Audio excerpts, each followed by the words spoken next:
Hello tout le monde, aujourd'hui je vous partage la toute simple recette du sirop de lilas. C'est une fleur comestible et j'ai détaillé dans l'article ci-dessous les propriétés médicinales du lilas, comme ça vous pourrez l'utiliser autant en sirop qu'en tisane, mais en toute connaissance de cause.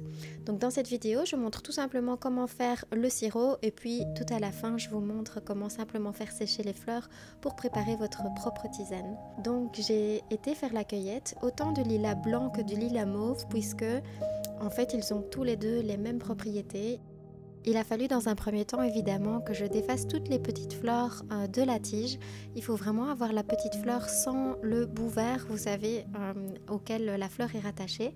Ça prend un certain temps évidemment et j'ai encore trouvé des petites chenilles, donc je fais attention lorsque je manipule les fleurs au moment de les récolter justement pour pouvoir épargner les petites bêtes qui sont encore dedans. Ensuite il faut préparer le sirop. Alors forcément un sirop c'est vraiment rempli de sucre, mais on se doute bien que dans ce cas-ci c'est vraiment un sirop de plaisir et on pourra l'utiliser par exemple pour les desserts ou pour faire une espèce de grenadine.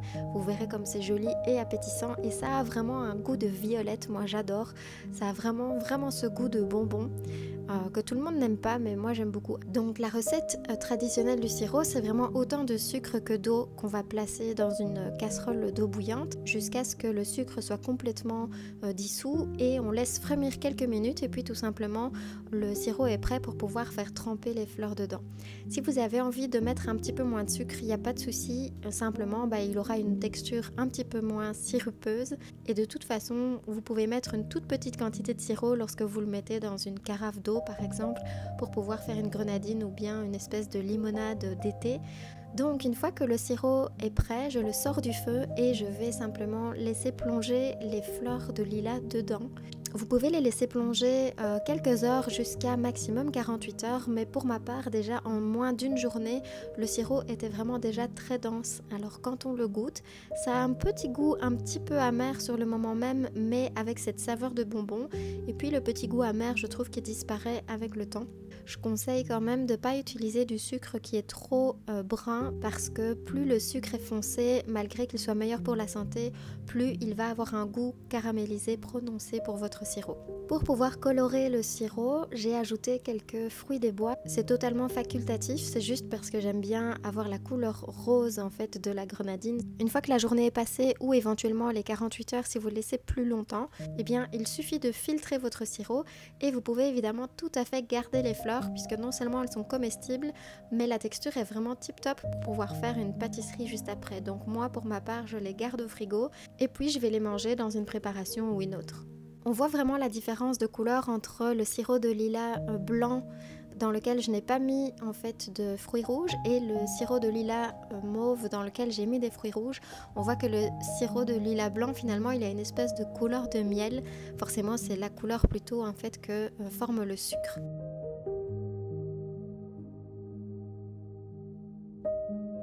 Et voilà une petite quantité de sirop dilué dans une carafe d'eau. On peut aussi y ajouter quelques fruits rouges ou simplement des fruits et des fleurs en été pour pouvoir faire une boisson non seulement qui est super jolie et puis qui a ce petit goût de violette.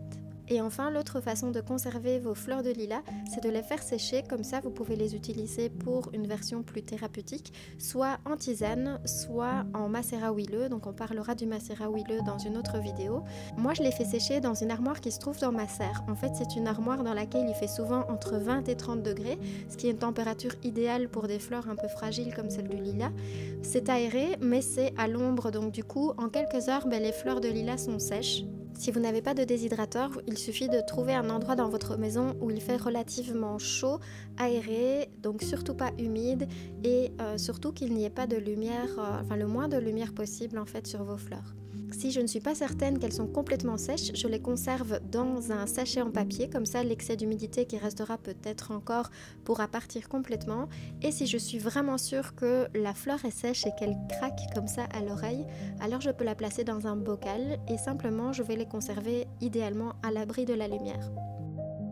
Je vous invite à lire l'article ici sous la vidéo pour connaître les propriétés du lilas et savoir dans quelle quantité l'utiliser et puis dans quel moment.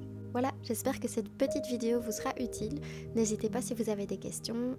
Et puis si jamais la saison du lilas est déjà dépassée chez vous, eh bien ce sera pour l'année prochaine. Pour ma part, je vais aller faire une dernière récolte pour pouvoir préparer les macérats huileux et encore quelques petites tisanes pour l'hiver. À la prochaine!